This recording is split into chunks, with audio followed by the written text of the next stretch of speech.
theoretically. Okay, Snake. Like that.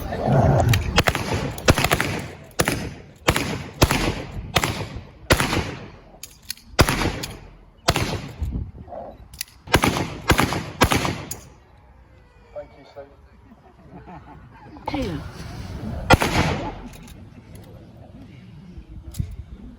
Unfortunately,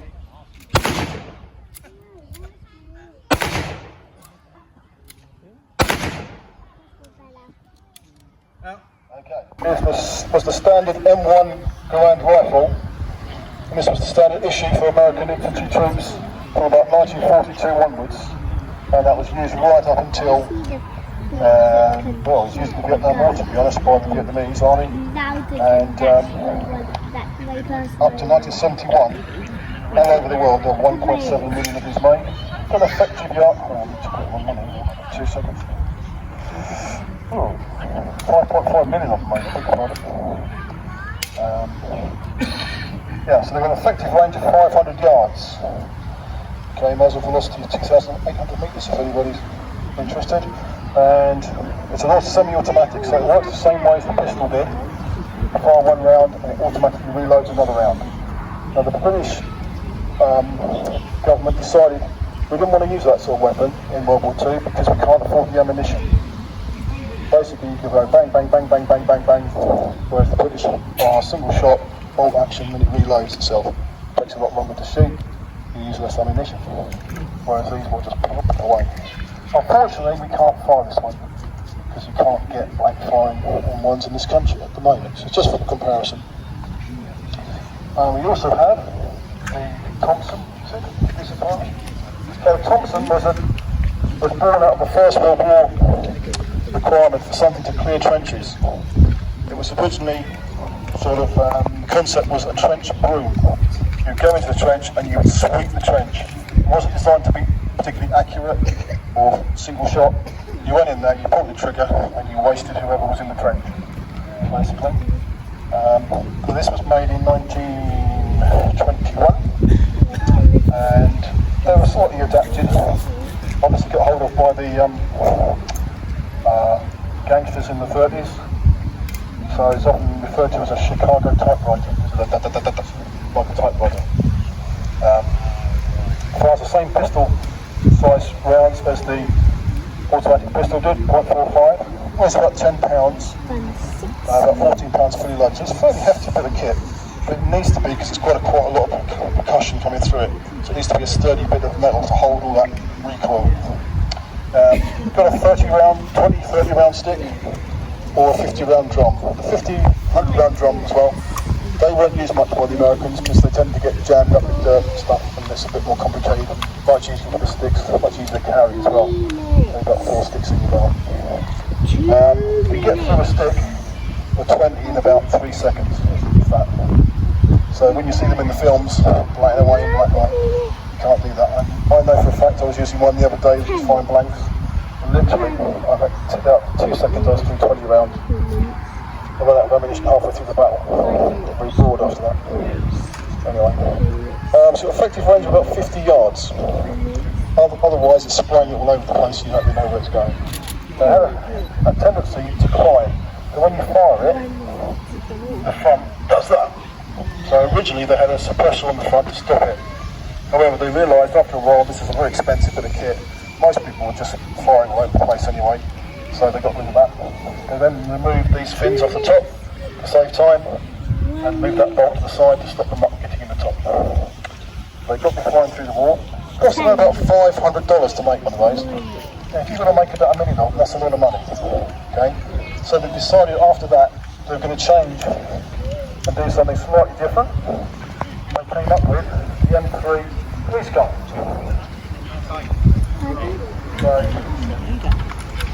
the grease gun was a metal stamped weapon, a bit like an English Sten gun. Very simple design, very simply made, and these fire .45 ammunition as well. So the same ammunition as the Thompson, so you don't have to change ammunition because it's all the same ammunition. So 30 round box magazine. It doesn't fire quite as fast, only about 450 per second per minute. Yeah. And so we've got 3 of these here, with a bit of luck, make a bit of noise. So these are M3 submachine guns. Again, they're designed to be sprayed, not designed to be accurate. They're designed for close quarter, 50 metres maximum, and designed in 1942. And they were used right up until 1992. Okay, there you go, boys.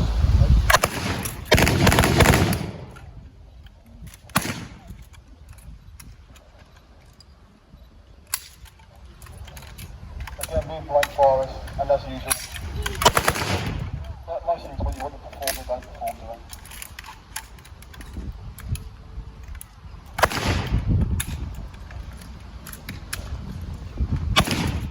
Okay, the equivalent cost to make one of these compared to a Thompson, which we said was what, $500?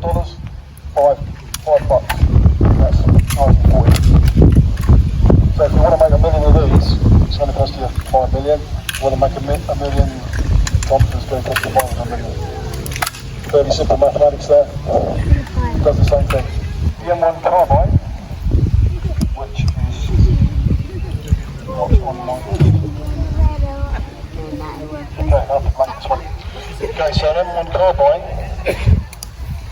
is a much smaller weapon, using a pistol-sized ammunition. It was often carried by officers, drivers, anybody that wasn't their prime job as an infantryman.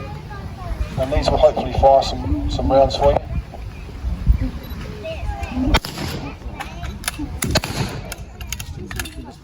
Now, normally semi-automatic, but these ones being blank firers only fire 1 round at a time.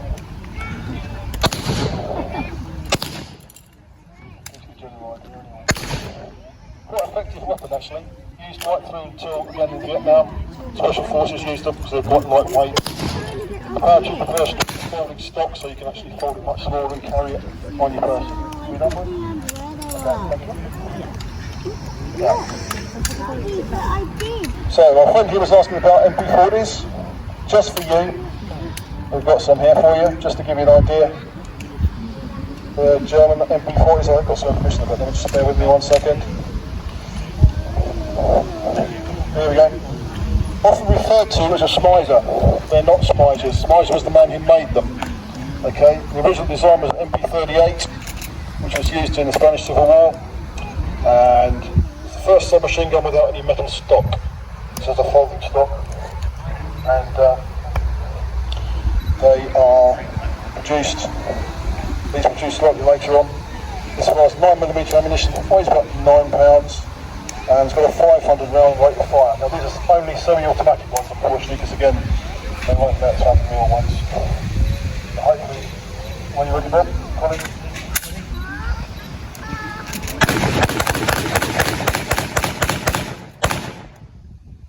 Okay, even semi-automatic, you can still fire quite a lot of rounds in one go. If that had been a fully automatic, it would have gone in about 2 seconds, the whole round, so we're gone. Thank you, gentlemen. So that was used by the German army all the way through World War II, and often used effective range of about 80 yards. Not very much, again designed to spray really rather than accuracy. It's about a million of them produced. Okay, so where were we? M1919 A4 technically, .30 Browning machine gun. So this machine gun was used by all the services. It was used on aircraft, it was used on vehicles, it was used as in this current format of infantry support, so you can put your machine gun down, set it in one particular place, let the cover in the area in front of you, while your guys are moving up, then suppressing fire down on the enemy to keep your heads down, while your guys are walking forward to go down. So it came into service in 1919, just after World War I. Again designed by John Browning, the same chap who designed the pistol. Cost around $670 to make. By the end of the war they got that cost down to $141, so they got about 5 billion on it. That's quite a lot of saving money there. So this one actually runs on gas, which is much easier and cheaper for us to use. Otherwise we'll be burning through ammunition like goodness knows what. Also doesn't jam. Okay.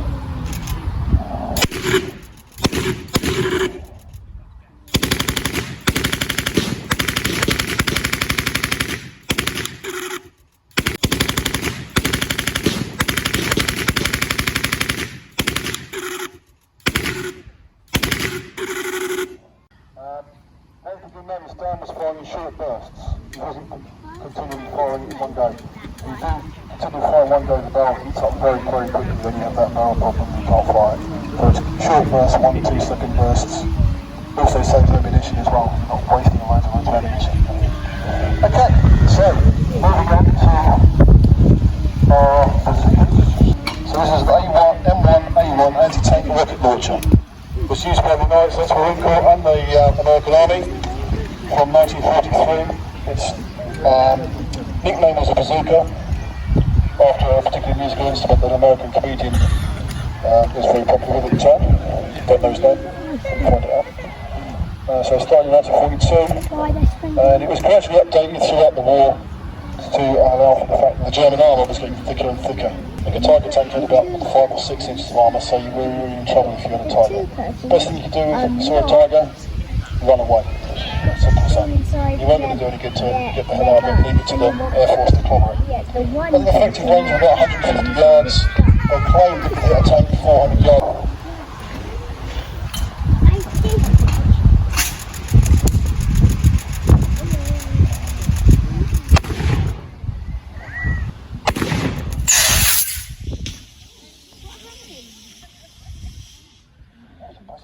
I told you not to use the right ammunition. Got it that time.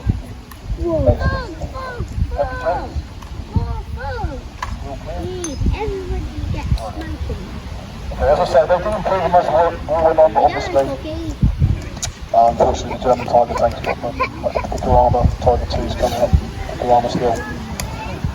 But the basic concept is still used today with the javelin and the like. And tank launchers, which, as you may see in Ukraine, were very effective taking out the Russian tanks.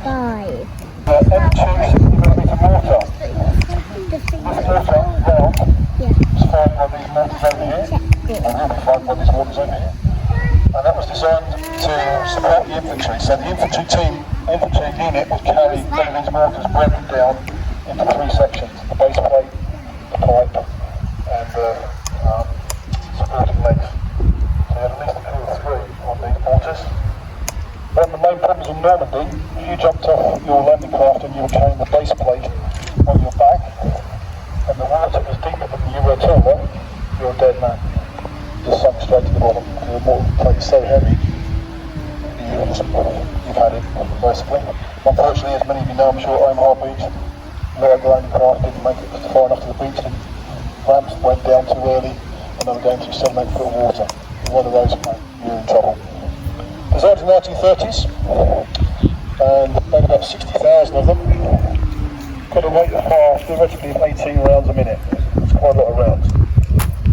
You normally have three guys, plus a squad leader, a gunner, a loader, and 2 guys carrying more ammunition. Obviously designed to be moving with the infantry themselves on foot, so they can quickly put down some fire support. Again, to get them heads down while your guys move around to attack. Effective range around about 20,000 yards, and was actually manufactured by the Firestone Tyre and Rubber Company. About 60,000 of them, weighs about 19 kilos, and was actually designed by a French called Garand. It was in service from 1941 until 1970, so they're using it in Vietnam as well for that one. Okay guys, away we go.